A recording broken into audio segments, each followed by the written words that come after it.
Podrán participar niños y niñas desde 3 a 15 años. Aprenderemos a conocer a Dios y su palabra, valores y respeto a nuestros padres. Haremos manualidades. Habrá premios para todas las edades. Y también tendremos divertidos cantos y mimos.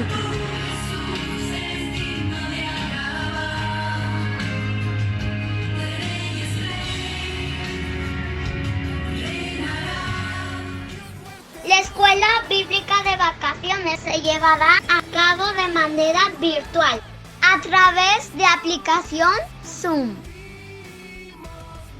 Y todo esto será totalmente gratis. ¡Los esperamos!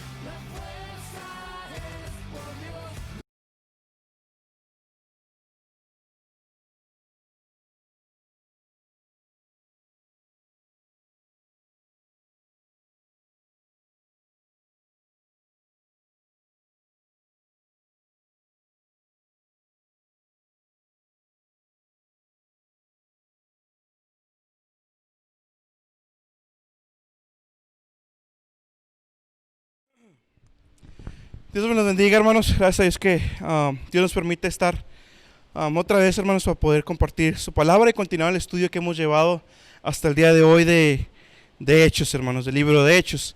Y para continuar, hermanos, como texto introductorio, vamos a leer Mateo, capítulo 13, perdón. Mateo, capítulo 13, los versículos 20 al 22. Como siempre, le recomiendo, hermano, que tenga la Biblia a la mano para estar viendo cada uno de los versículos que vamos citando, y también, hermanos, pues, para que tenga alguna hoja para hacer apuntes. Sí, pero Mateo capítulo 13, versículo 20 al 22, dice la palabra de Dios: y el que fue sembrado en pedregales, este es el que oye la palabra y luego la recibe con gozo, mas no tiene raíz en sí, antes es temporal, que venida la aflicción o la persecución por la palabra, luego se ofende. El que fue sembrado en espinas, este es el que oye la palabra, pero el afán de este siglo y el engaño de las riquezas ahogan la palabra y hace infructuosa. Amén. Como recordará mi hermano, nos quedamos en parte del capítulo 8, y para el día de hoy, hermanos, quiero hacer un poquito de memoria de lo que es la generación actual. Una generación, hermanos, que se ha caracterizado por se esfuerza por tratar de aparentar una imagen totalmente distorsionada a la que realmente son. Tratan de hacer parecer a los demás a alguien que realmente no son. Y eso lo hacen por diferentes medios, y aún hay muchos cristianos que también lo hacen, tratar de aparentar cierta espiritualidad que no tienen. Y se hace por diferentes medios, las redes sociales es uno de ellos. Pero lo más triste de esta generación son aquellos que realmente se creen la mentira que están contando, que realmente se creen lo que dicen ser por medio de las redes sociales. Eso es aún más triste. Y esto, mis hermanos, no está desligado a la iglesia.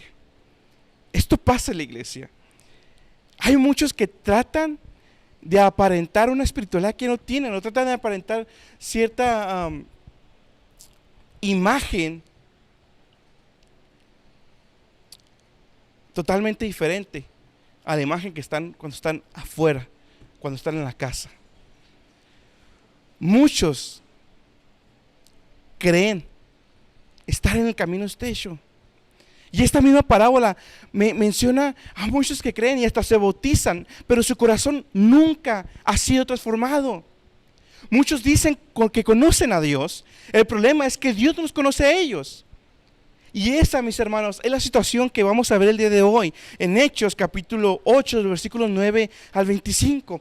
Esa es la situación por la que atravesaba Simón, o más popularmente conocido como Simón el Mago.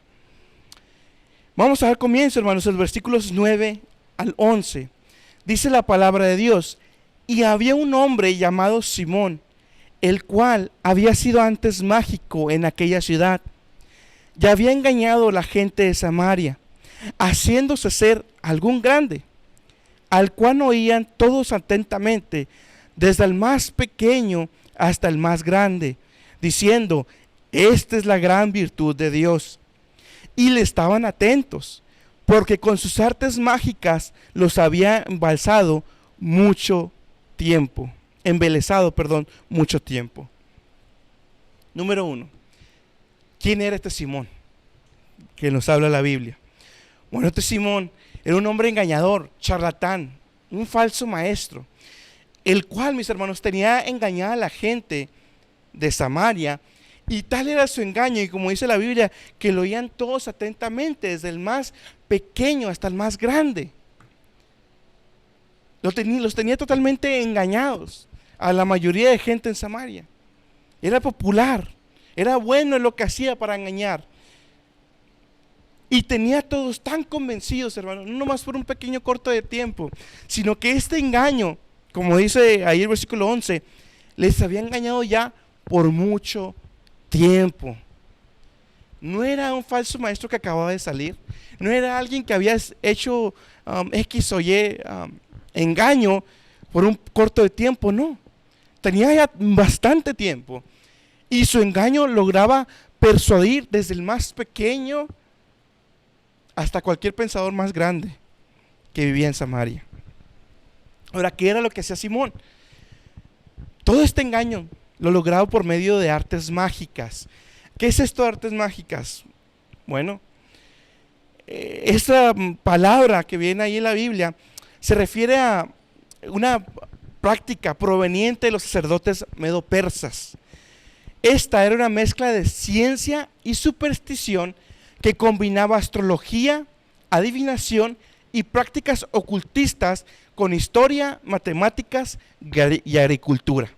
Como podrá usted ver, era una mezcolanza de muchas cosas, cayendo todo esto a prácticas ocultistas y hasta satánicas. Y esto, con estas armas, es con lo que Simón tenía engañado al pueblo. Y los tenía engañado, hermanos, porque es lo que la sociedad y el humano siempre ha querido: señales. Esto es lo que siempre la humanidad ha querido, y esto es lo que está lleno en las iglesias, de señales. Esto es lo que siempre hemos querido. Mateo 12:38, por ejemplo, o Juan 6:30. Y como lo menciono, esto es lo que se ha metido en la iglesia cristiana: shows, señales, supuestos milagros. Y todas estas iglesias están llenas de personas con comezón de oír, según Timoteo 4:3. Esto, hermanos, no se ha acabado, no empezó ahí en Samaria y ahí empezó con Simón y se acabó con Simón. No, mis hermanos, esto es algo que ha perdurado hasta nuestros días. Usted y yo sabemos tanta tontería que hay en internet, de falsos milagros, falsas señales, tan tontas y muchas veces tan humillantes para los congregantes. Mas sin embargo, estos mismos que siguen estos falsos maestros tienen comezón, quieren estar ahí, como dice la palabra, tienen comezón de oír. Y como le decía, hermano, esto continúa hasta nuestros días. Y en 1 Juan 4:1 nos lo advierte. Dice: amados, no creáis a todo espíritu, sino probad los espíritus si son de Dios, porque muchos falsos profetas han salido por el mundo. Hermanos, no crean a todo el que se dice predicador, aún de nosotros mismos, de mí mismo. Dude de lo que estoy hablando, y escudriñe la palabra si es cierto lo que estoy diciendo. No creamos, hermano, no caigamos en esa zona de confort de creer todo lo que el predicador dice. Siempre, hermanos, es bueno comprobar todo lo que se nos enseña con la palabra de Dios. Y Dios nos manda probar los espíritus, vean si son de Dios. Hay mucho que se dice ser de parte de Dios, pero Dios no nos ha mandado. 2 Corintios 11, versículos 3 al 15. Igual es la versión de 1960. Porque estos son falsos apóstoles, obreros fraudulentos, que se disfrazan como apóstoles de Cristo. Y no es maravilla, porque el mismo Satanás se disfraza como ángel de luz. Así que No es extraño si también sus ministros se disfrazan como ministros de justicia, cuyo fin será conforme sus obras. ¿Qué no dice la palabra de Dios? Todos estos falsos son falsos apóstoles fraudulentos. Se disfrazan como apóstoles de Cristo, porque el mismo Satanás se disfraza como ángel de luz. Por lo tanto, los ministros de Satanás se disfrazan como ministros de justicia. Nuestro Señor tiene sus ministros, nuestro Señor Jesús, y también Satanás tiene los suyos.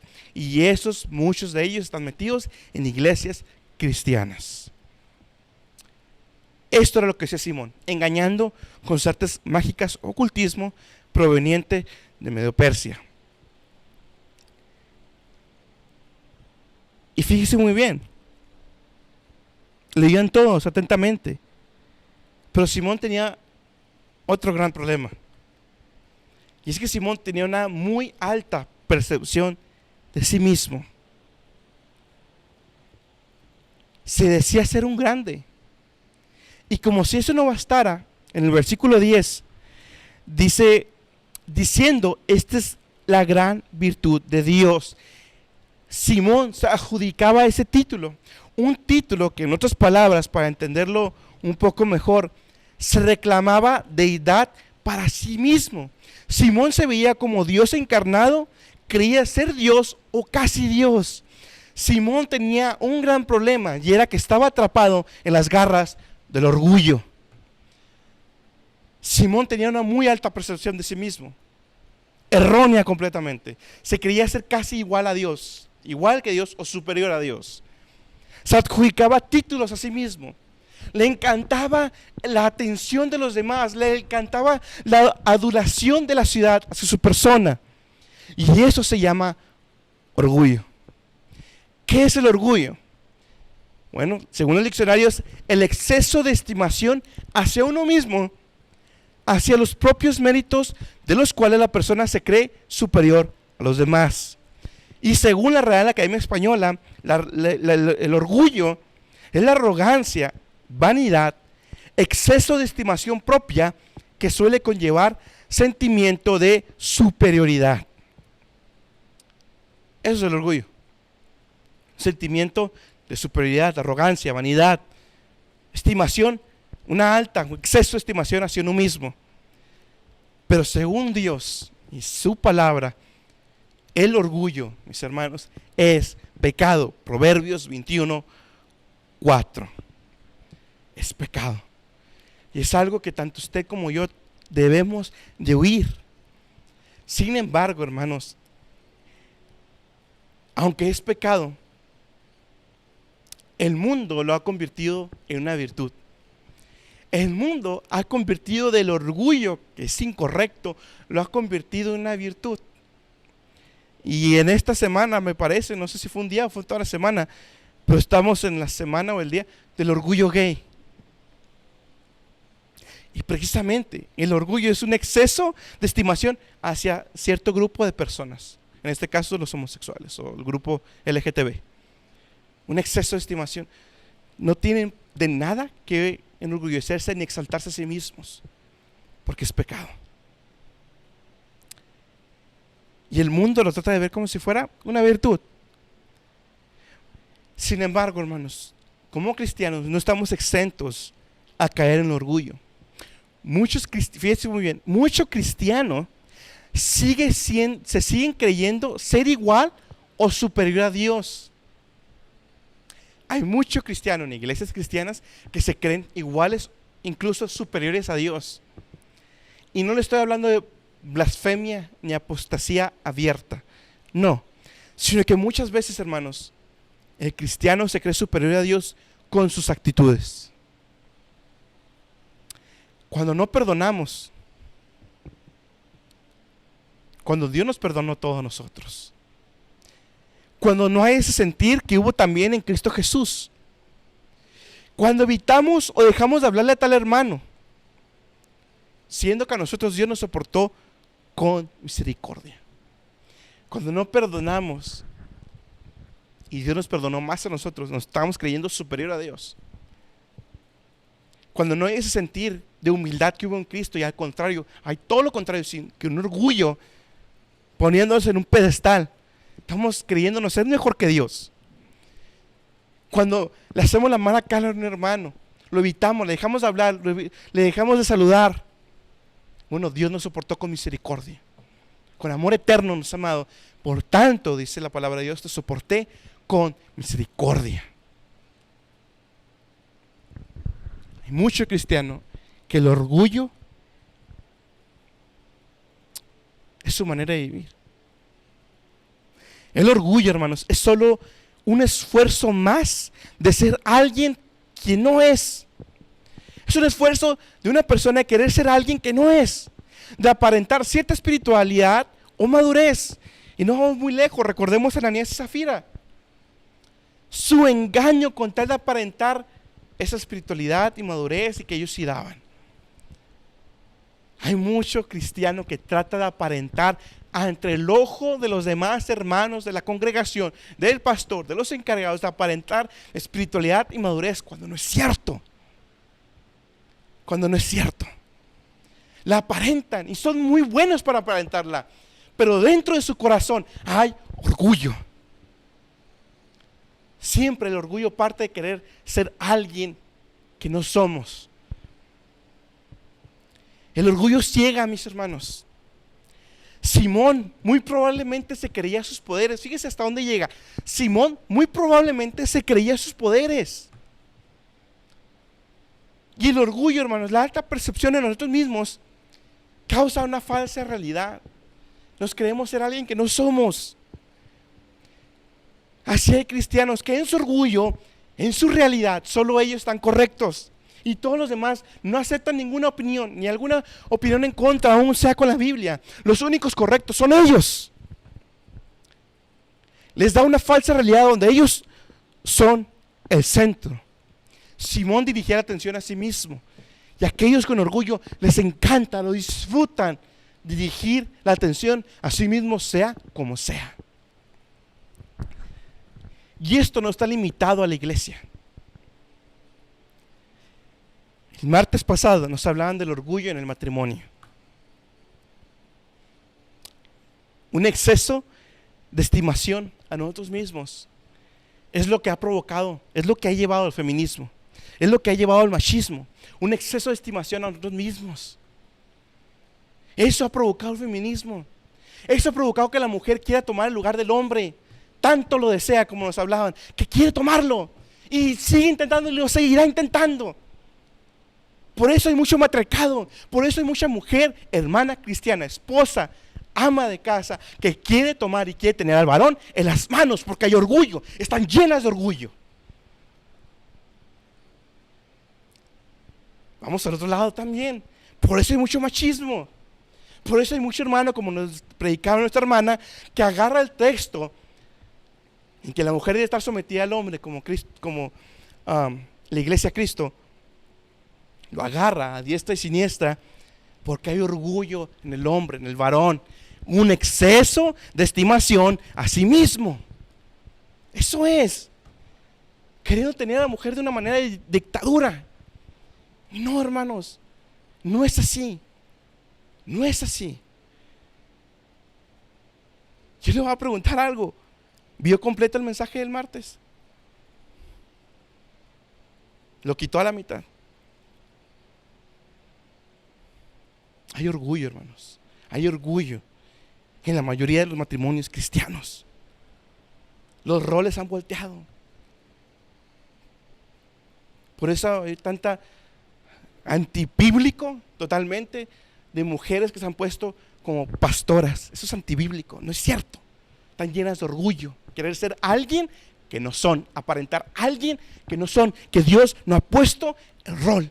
Tanto el hombre como la mujer tienen un rol hermoso en la palabra de Dios, pero desgraciadamente nuestra carne, nuestro orgullo le ha dado otro enfoque que no es. Recordemos entonces, hermanos, Gálatas 6:3, porque el que estima de sí que es algo, no siendo nada, a sí mismo se engaña. Delante de Dios, hermanos, no somos nada. Nada, menos que el polvo. Somos nada. Nada. El que se estima para sí mismo como si fuera algo, dice la palabra, se engaña a sí mismo. Versículo 12 al 13. Ya sabemos entonces quién es Simón, hermanos. Un engañador, un falso maestro que usaba artes mágicas para engañar y tenía engañado a toda la ciudad de Samaria, en su gran mayoría, desde el más pequeño hasta el más grande, no por un corto de tiempo, sino por mucho tiempo. Y además conocemos que Simón tenía una alta percepción de sí mismo, estaba lleno de orgullo. Continuemos entonces el versículo 12 y 13. Mas cuando creyeron a Felipe, que anunciaba el evangelio, hablando de la ciudad de Samaria, del reino de Dios y en el nombre de Jesucristo, se bautizaban hombres y mujeres. Versículo 13. El mismo Simón, este que hablamos en del versículo 9 al 11, el mismo Simón creyó. Fíjense muy bien lo que dice la palabra de Dios, creyó. Dice Dios. También entonces, y bautizándose, se llegó a Felipe y viendo los milagros y grandes maravillas que se hacían, estaba atónito. Traigamos a memoria qué es lo que está pasando, hermanos. Y eso lo veíamos en el versículo 6 al 8 del capítulo 8. Felipe había llegado a Samaria, predicando a Cristo. Había hecho milagros, hermanos. Estaban todos unánimes. De repente la atención de la ciudad ya no estaba en Simón, ahora estaba en Felipe, un judío que vino a predicarles a Cristo. Y estaban todos unánimes escuchando el evangelio predicado por los labios de Felipe. Y no solamente eso, sino que había milagros, dones. A milagros salían espíritus inmundos, paralíticos eran sanados. Y había gran gozo en aquella ciudad. En ese contexto,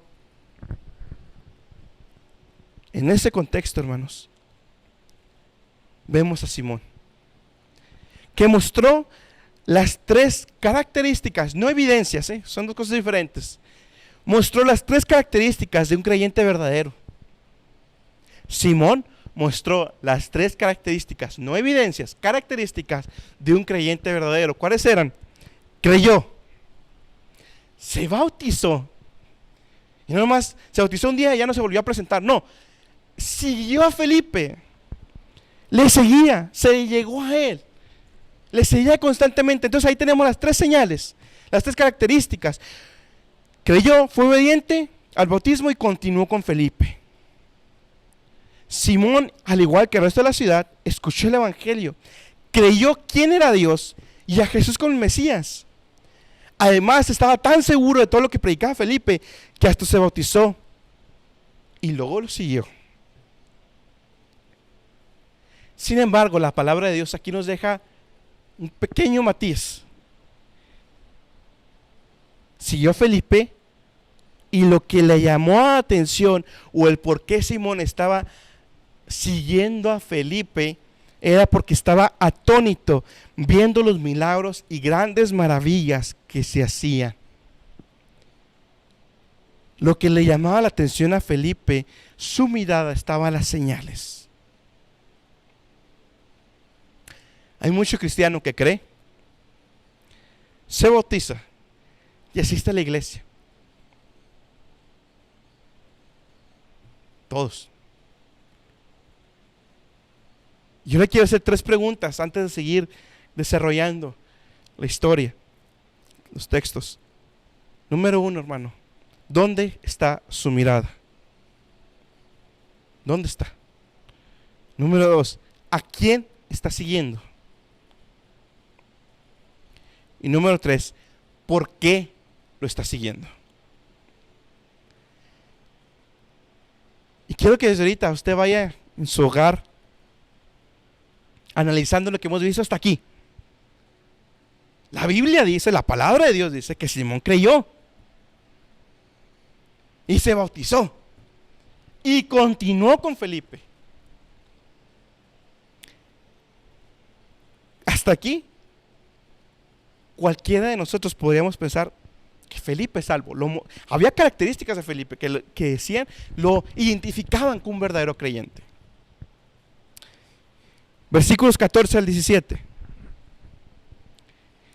Y los apóstoles, vamos a leer el 14 al 15, y los apóstoles que estaban en Jerusalén Habiendo oído que Samaria había recibido la palabra de Dios, les enviaron a Pedro y a Juan, los cuales venidos oraron por ellos para que recibiesen el Espíritu Santo. Una vez, hermanos, que la noticia llegó hasta Jerusalén, los apóstoles entonces enviaron a Pedro y a Juan. ¿Sí? ¿Cuál fue el objetivo? Porque los apóstoles mandaron a Pedro y a Juan. Bueno, hay 3 objetivos. Número 1, llegaron para ayudar a Felipe con la cosecha espiritual. Había sido mucho, hermanos. Y como lo veíamos en el versículo 8, había gran gozo en aquella ciudad. La mayoría de la ciudad, en su gran mayoría, habían sido cautivados por el evangelio de Felipe. Muchos habían creído. De manera que los apóstoles, Pedro y Juan, llegan a ayudar a Felipe con la cosecha que Dios había levantado en Samaria. Número 2, fueron para brindar autorización y bendición apostólica a la obra de Felipe entre los samaritanos. Recordemos.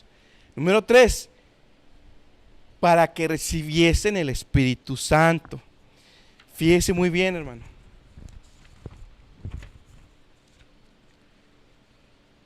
Versículo 16. Y eso, lo que acabamos de decir como tercer objetivo de que los apóstoles fueron, es lo que nos dice el versículo 15, los cuales venidos oraron por ellos para que recibieran el Espíritu Santo. ¿Por qué? Versículo 16.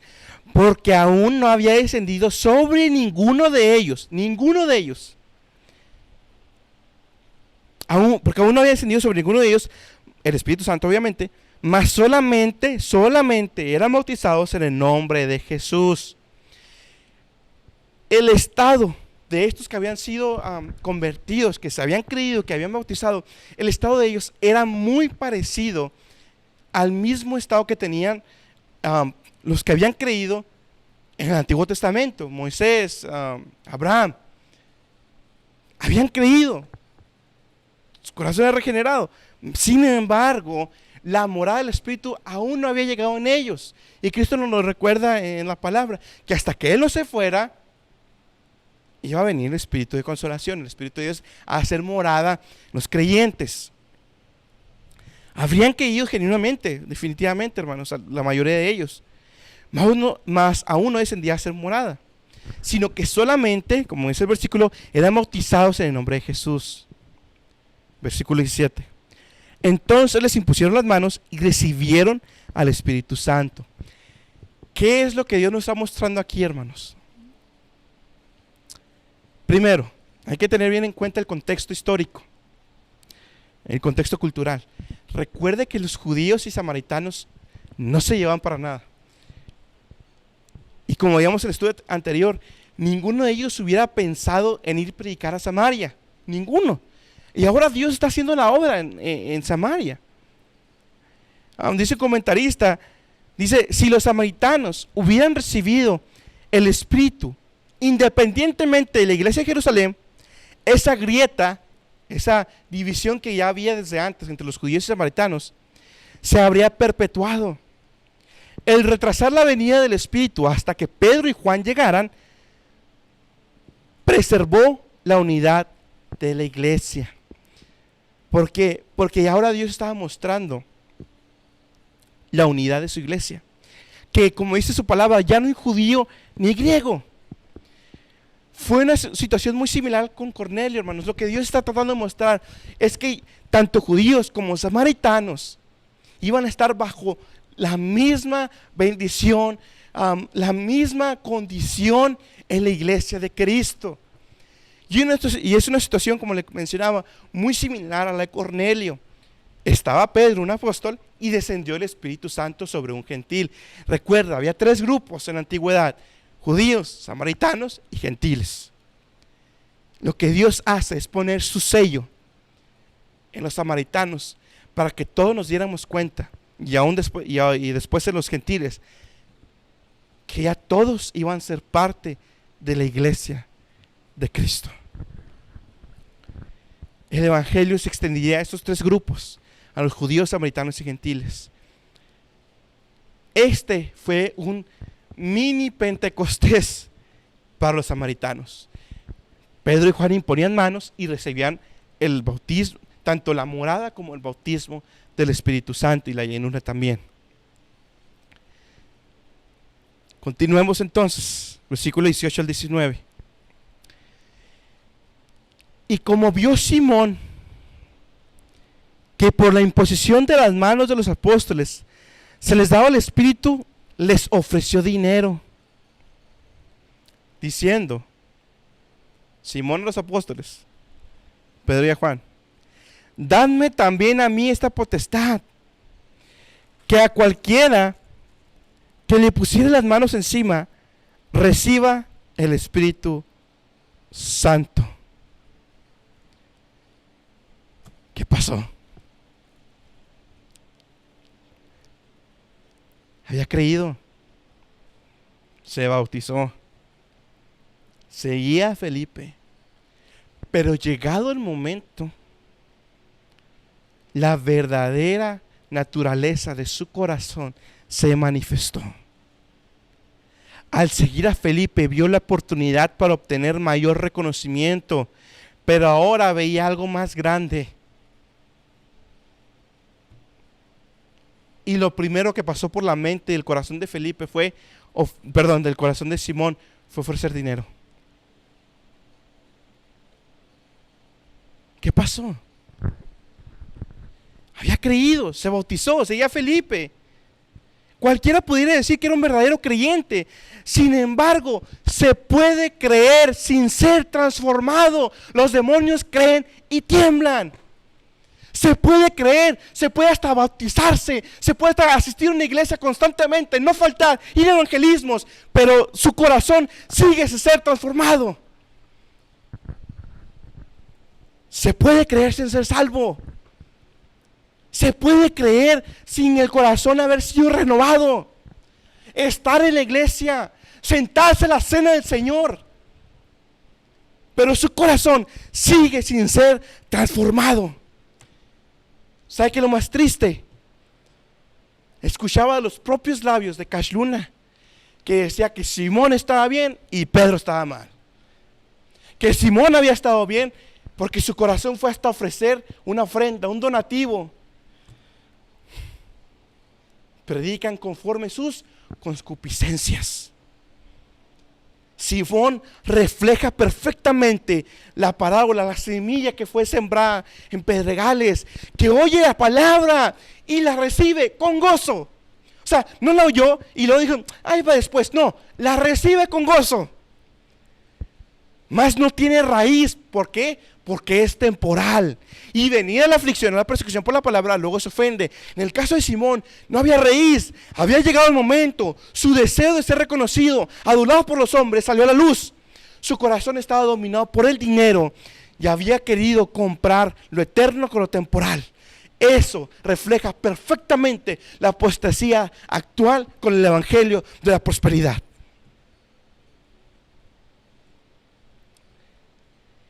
Esa es la situación de la iglesia mundialmente. Le ponen un precio a lo eterno que le corresponde solamente a Dios.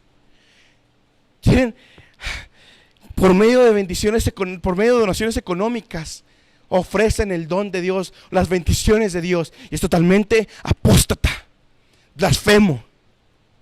Lo único que se preocupa en toda esta bola de apóstatas es de tener su iglesia llena, de tener reconocimiento de los hombres, de los demás, de tener tantos likes, de tener tantas vistas. Eso es lo único que les importa, tener la iglesia llena de puras personas, pero pocos verdaderamente convertidos.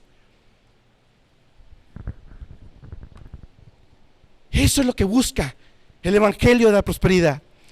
Eso es lo que reina en iglesias. Y para no ir tan lejos, la iglesia del Olivo que está aquí en Juárez, seguidor de Cash Luna también, viene del mismo grupo. Y no me da miedo ni temor decirlo, no me importa.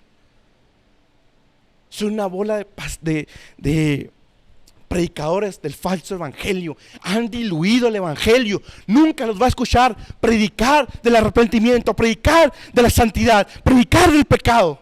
Jamás.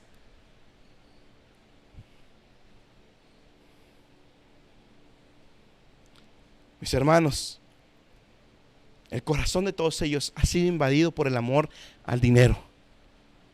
Por el amor al dinero. No es pecado tener un templo grande, no se equivoque. No se equivoque. No es pecado. No es pecado. El problema es que se predica dentro de ese templo. Ese es el problema. ¿Qué está predicando?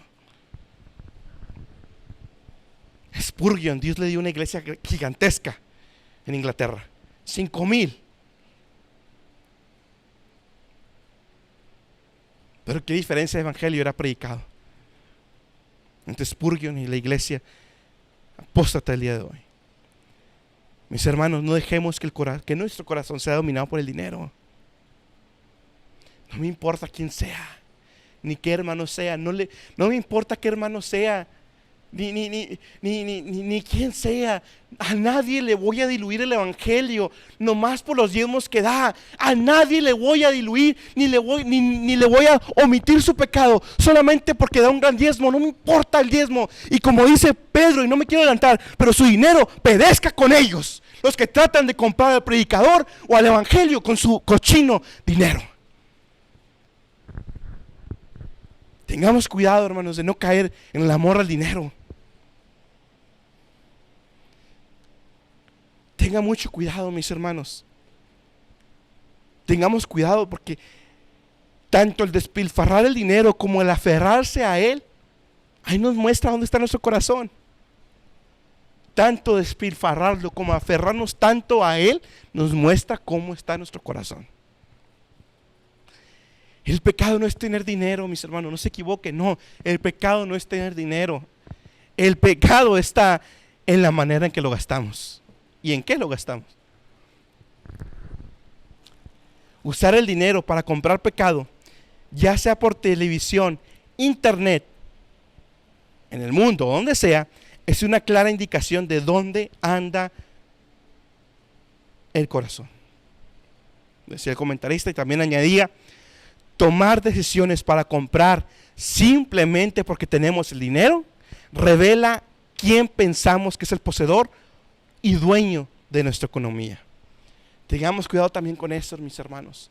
Comprar, adquirir, tomar decisiones nomás porque tenemos la economía. Tengamos cuidado, hermanos. Tengamos mucho. A lo mejor esto podemos pensar, ¿por qué tiene eso? No, hermanos, realmente es algo que sí es cierto. Cuando lo leí dije, amén. Tengamos cuidado, hermanos, y realmente orar a Dios por qué hacemos con el dinero cuando lo tenemos. Y no tomar decisiones nomás porque se tiene. Recordemos que el dueño de su economía, quien ha proveído su economía, ha sido Dios. Y así mismo, hermanos, como les decía ahorita, hacer profesión de fe, haber pasado al frente cuando el pastor hizo un llamado de arrepentimiento, a la reconciliación con Cristo, y que usted pasó al frente con todas las lágrimas que usted quiera, y que después aún se bautizó, y aún después no paró de asistir a la iglesia. Mis hermanos, esas no son evidencias de salvación. Esas no son evidencias de salvación. Eso lo únicamente, esas tres cosas se supone que son el resultado de una obra interna previamente hecha. No son evidencias de salvación. No porque haya pasado al frente, no porque se haya bautizado, no porque asista a una iglesia, quiere decir que usted es salvo. Lo único que evidencia que una persona es salva es una transformación del corazón. Es una transformación interna en el corazón. Yo le voy a hacer otras tres preguntas, hermano. Número 1. ¿En qué fue en lo que creyó cuando pasó al frente? ¿Por qué pasó al frente? En otras palabras,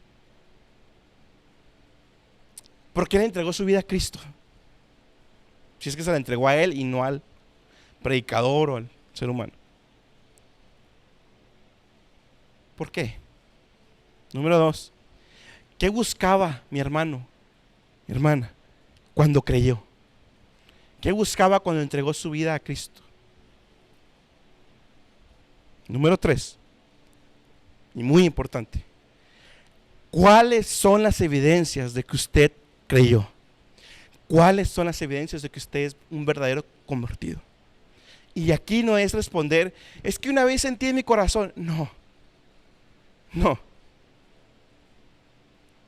La parábola nos dice que en aquellos que la semilla del evangelio fue sembrada en tierra fértil, dieron fruto a 160 y 30. Algunos dan más que otros, pero todos los que son verdaderamente salvos, hay fruto vistoso, se ve, hermanos.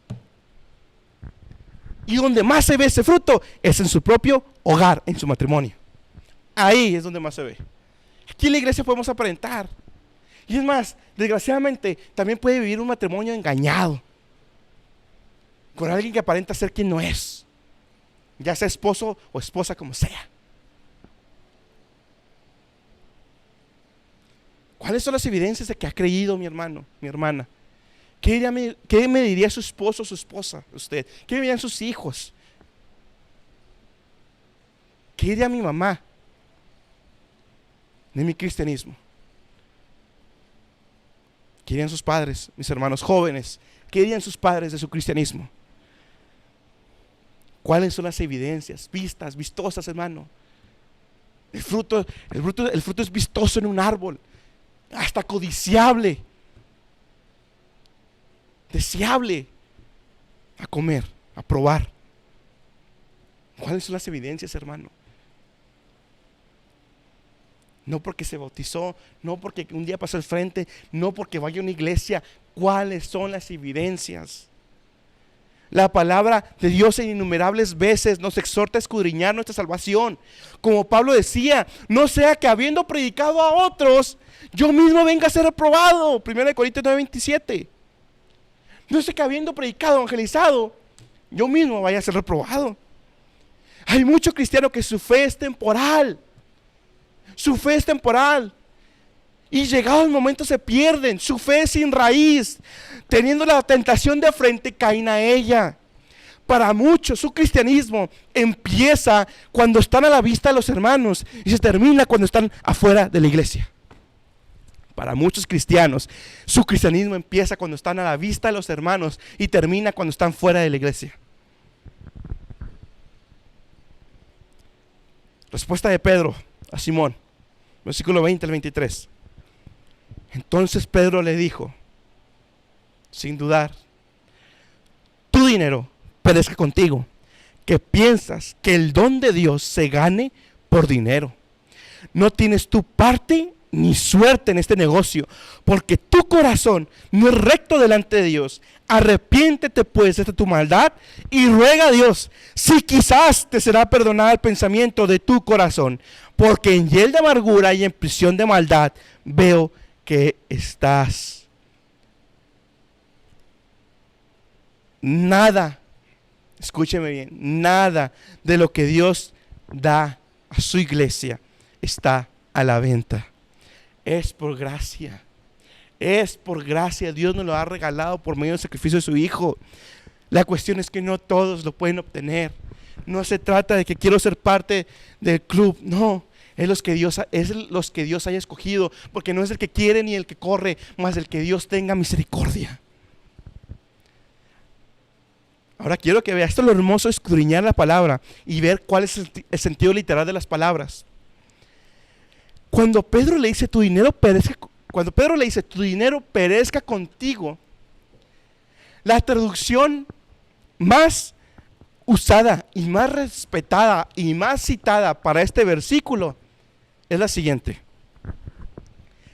Pedro le dijo, al diablo contigo y tu dinero. Otra traducción muy usada también, que la destrucción te lleve a ti y tu dinero. Pocas palabras, lo mandó al infierno con todo y su dinero. Hermano, claro que sí. Amén. Así nos manda Dios a enfrentar a todos los falsos maestros. No a predicar el evangelio, no. Al pecador, misericordia y el evangelio y la esperanza en Cristo. Fue confrontándolo con su pecado, claro está. Pero al falso maestro, al apóstata, con gran libertad podemos pronunciar las mismas palabras que Pedro le citó a Simón. 21 le dice Pedro, no tienes parte. Simón no formaba ni formaría parte de la iglesia de Cristo. Él no tenía parte en esto, no iba a ser un soldado más de la infantería de Cristo. No. Hermanos, también esto aplica para nosotros. A lo mejor aquí el contexto es más respecto a la salvación. Sí, pero también, hermanos, muchas veces queremos ser parte o queremos ser un miembro del cual Dios no nos puso ser. Si Dios a alguien no lo ha puesto como un miembro para predicar, nunca va a poder predicar como aquel que Dios le ha puesto a predicar, como aquel que Dios lo ha dotado para predicar. Si a mí no se me da la administración, no tengo nada que hacer buscando ser parte de la administración de la iglesia cuando soy fatal para eso. El problema es que muchos cristianos quieren ser parte de algo que no les tocó y desatienden lo que el hermoso don que Dios les dio.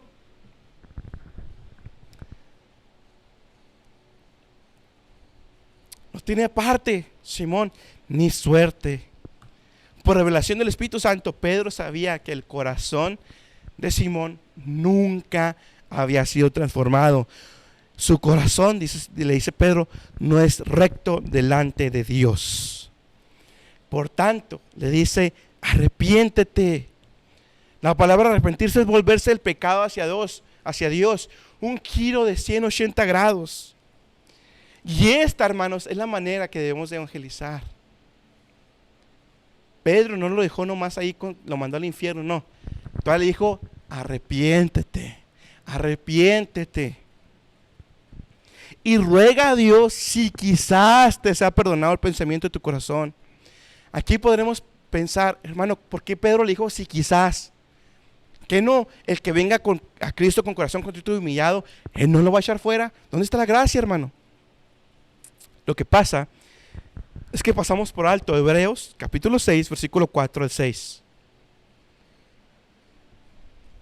Fíjese lo que dice Hebreos. Porque es imposible que los que una vez fueron iluminados y gustaron del don celestial y fueron hechos partícipes del Espíritu Santo y asimismo gustaron de la buena palabra de Dios y los poderes del siglo venidero y recayeron, sean otra vez renovados para arrepentimiento, crucificando de nuevo para sí mismos al Hijo de Dios y exponiéndole a vituperio. Sin duda alguna, Simón había sido iluminado, sabía que él era evangelio, le creyó la predicación de Felipe, creyó el evangelio, creyó quién era Dios, creyó quién era Jesús. Había sido iluminado, gustó del don celestial, estaba entre ellos. Fue hecho partícipe del Espíritu Santo. Y eso lo vemos, por ejemplo, con Judas. Judas era parte de los que Cristo en su momento mandó de 2 en 2. Judas iba ahí. Y después los que mandó Cristo de 2 en 2 reportaron que los demonios habían sido sometidos, habían echado fuera demonios. Y Judas era parte de eso. Hay muchos que hasta partícipes han sido. Gustaron de la buena palabra de Dios, pero recayeron. Quizás Dios tal vez te perdone. Le dice Pedro, en hiel de amargura y en prisión de maldad veo que estás. Transmite una condición sumamente triste, severa y desagradable. Y esta es la realidad para los que están lejos de Cristo. Aquel que sigue sin reconciliarse con Dios está en hiel de amargura y en prisión de maldad. Podrá decir lo que quiera y podrá aparentar cierta felicidad, podrá aparentar que todo está bien, podrá aparentar que no necesita a Cristo. Sin embargo, su corazón está en hiel de amargura y en prisión de maldad. Su corazón y su pensamiento es de continuo mal. Ahora, hermano, después de las tremendas palabras de Pedro a Simón, de lo que había visto Simón, podríamos pensar, bueno, Simón cayó de rodillas, arrepentido de su pecado, reconociendo que había blasfemado a Dios, había caído arrepentido. Versículo 24. Respondiendo entonces Simón, dijo: rogad vosotros por mí al Señor, que ninguna cosa de estas que habéis dicho venga sobre mí. Rogad vosotros, le está diciendo a Pedro y a Juan.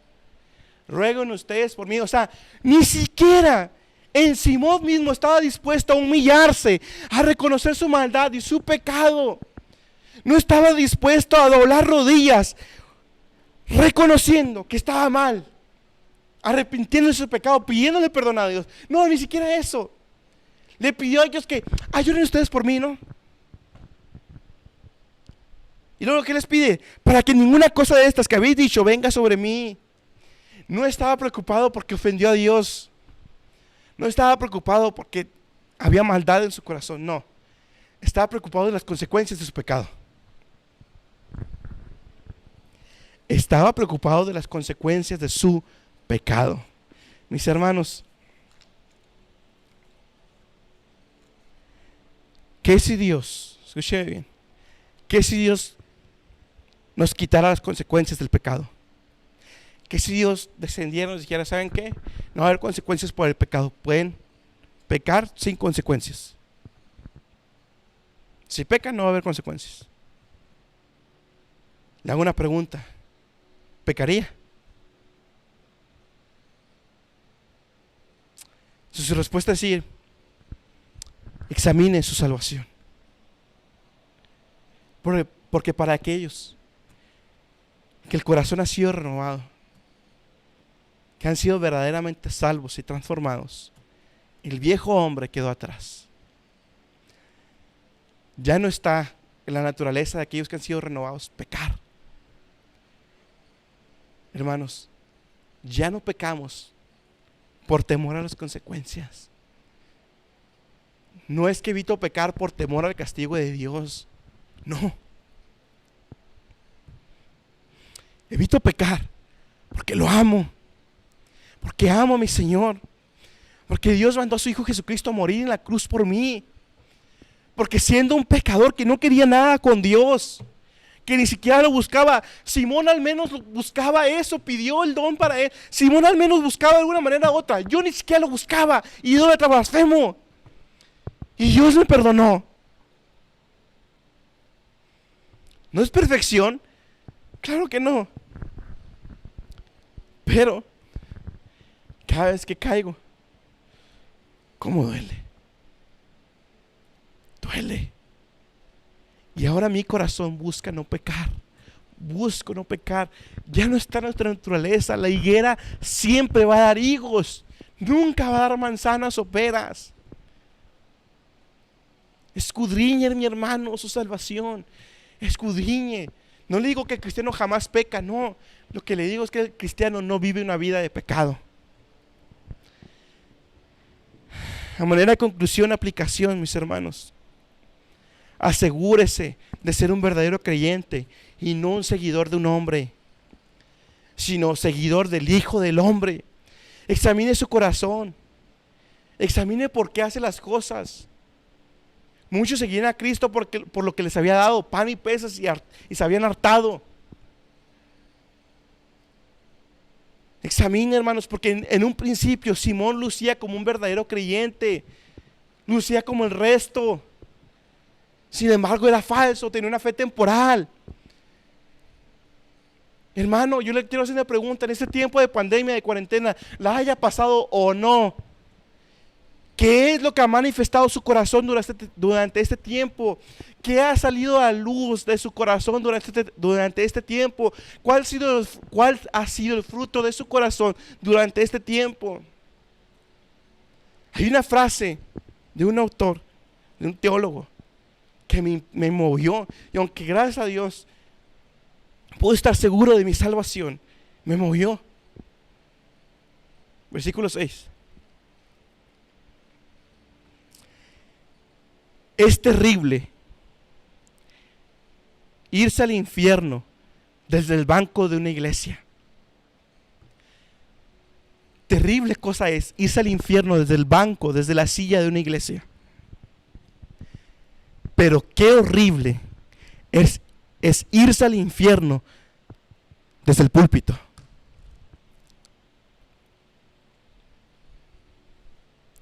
Podrá decir, hermano, yo estoy seguro de mi salvación, mire, Dios me ha disciplinado, yo tengo frutos del Espíritu Santo, he comprobado en mi vida, Dios me ha comprobado que soy hijo de Él. Ah, qué bueno, hermano.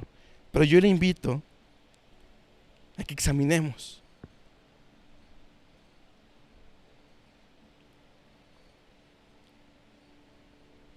Qué terrible, hermano, va a ser que y desgraciadamente va a haber así. Aquellos que creyeron, estaban sentados en la iglesia, hasta predicaban y dirigían. Qué terrible va a ser que abran sus ojos en el infierno.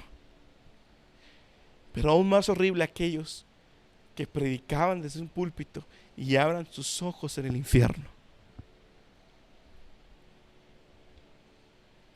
¿Cómo está nuestro corazón respecto al orgullo, nuestro matrimonio, nuestra familia? Hermanos, también otra enseñanza hermosa que sacamos aquí es, mis hermanos, no pidamos señales. A veces seguimos queriendo señales para verificar que Dios no nos ha dejado, para verificar a ver si Dios todavía está con nosotros. Hermanos, no caigamos a eso, no caigamos en el mismo corazón de los fariseos que pedían señales. Dios está con nosotros, mi hermano, ahí con usted. Fíjese muy bien, a pesar de como sea de hijo, si es hijo, Dios está con usted. Por cualquier tribulación que esté pasando, hermano, ahí está Dios. No pidamos más señales, ahí está Dios. Aunque parezca que las aguas se levanten y las olas también, ahí está Dios en la barca con nosotros. No caigamos como Tomás, hasta no ver, no creer. Le dijo Jesús, porque me has visto, Tomás, creíste. Creíste porque me viste. Más bienaventurados los que vieron, los que no vieron y creyeron. Juan 20:29. Bienaventurados usted y yo, hermanos, que no hemos visto jamás, literalmente, pero hemos creído. Si usted puede decir un amén a eso, bueno, gloria a Dios, es una señal de que su corazón ha sido transformado. Goces, hermano, si usted ha creído verdaderamente, si conoce y es conocido de Dios, a pesar de quienes somos y nuestras faltas. Cosas si Dios hizo de su corazón tierra fértil, donde sembró la semilla del evangelio y a su tiempo dio fruto. Mis hermanos, gócese. Yo sé que a lo mejor fue en contra de aquellos que dicen ser, y es para un despertar, hermano. Que se dé cuenta, hermano, despierte, hermano, hermana, despierte. Examine su fe si es verdadero, porque puede tener una fe temporal y abrir los ojos en el infierno, hermano. Examínese, escudriñemos, no es perfección, vuelvo y repito, pero tampoco es una vida de pecado. Examinémonos, hermanos, porque Cristo está a las puertas. Cristo se va a llevar a su iglesia y muchos se van a quedar, porque en aquel día muchos dirán, Señor, Señor, en tu nombre, sí. Pero qué terrible es escuchar de los labios de aquel que predicamos, de aquel que nos dijimos ser seguidores, apartados de mí, obradores de maldad, que no os conozco. Escudriñemos, mis hermanos. Dios me los bendiga, hermanos. Amén.